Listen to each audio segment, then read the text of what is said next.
Welcome back to Friends at 5. October is Safe Sleep Awareness Month, and there is a new report from SLED revealing that unsafe sleep remains one of the leading causes of child deaths right here in South Carolina. That's right. Take a look right here on your screen. Lexington and Richland counties reported some of the highest numbers in our state. Lexington with 8, Richland with 6. That's again according to SLED. So joining us now this morning, we have Elizabeth Biddle with the Department of Public Health's Maternal and Child Health team talking about what parents can do to help keep our babies safe. Thank you so much for stopping by for this. Yes, thank you for having me. Absolutely. Let's go ahead and talk a little bit about these numbers. We were talking about this earlier.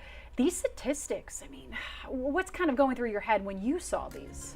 The SLED report was very interesting, not only to see all causes of child fatalities across the state and over the year of 2024, but seeing that unsafe sleep particularly was one of the leading causes. I believe it showed nearly 100 infant deaths were due to unsafe sleep.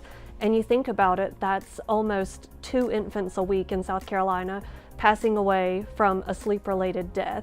And in most cases, these can be preventable by following a few steps that we promote to follow the safe sleep guidelines. Can you share some of those steps with us? Because I'm curious, when I brought home my child as the first-time mom, I was really nervous and I didn't necessarily know all those steps.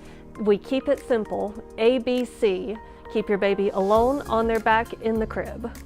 Okay, alone, bed in the crib. So what about anything that you can do for parents? Maybe they're just a little nervous. Like, I don't know with you, but I always feel like my mother always said I was always watching and I didn't know what to do and you couldn't leave them alone. What are some of the things, maybe best advice that you have for parents with newborns?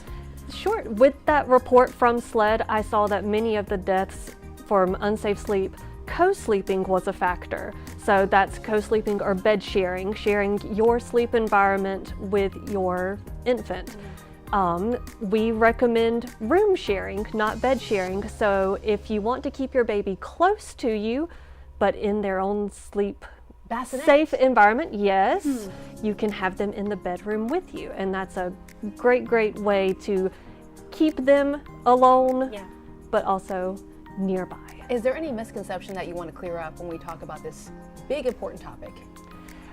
One of the misconceptions that we see a lot is we see the images on social media, we see the images on television, everywhere with the parent, the child's asleep on their chest, and we think it's so sweet and everything, and it is adorable, but it's also putting the infant at risk because it takes no time for you to fall asleep, your partner to fall asleep, and increase your baby's risk of strangulation, suffocation. Yes. Wow. Especially when you have a parent who is just exhausted. Yes, yes. And if you want to do something for your friends who have an infant, you know, you can go over, do some chores for them. New parents will never say no to help around the house. So that's certainly something that you can do to help your family and friends who might have a new little one at home. And as we wrap up this conversation, let's talk about those resources available for some parents. Yes, so our website, dph.sc.gov/safesleep, has some information in the form of videos and brochures. There's also sleepsafesc.org.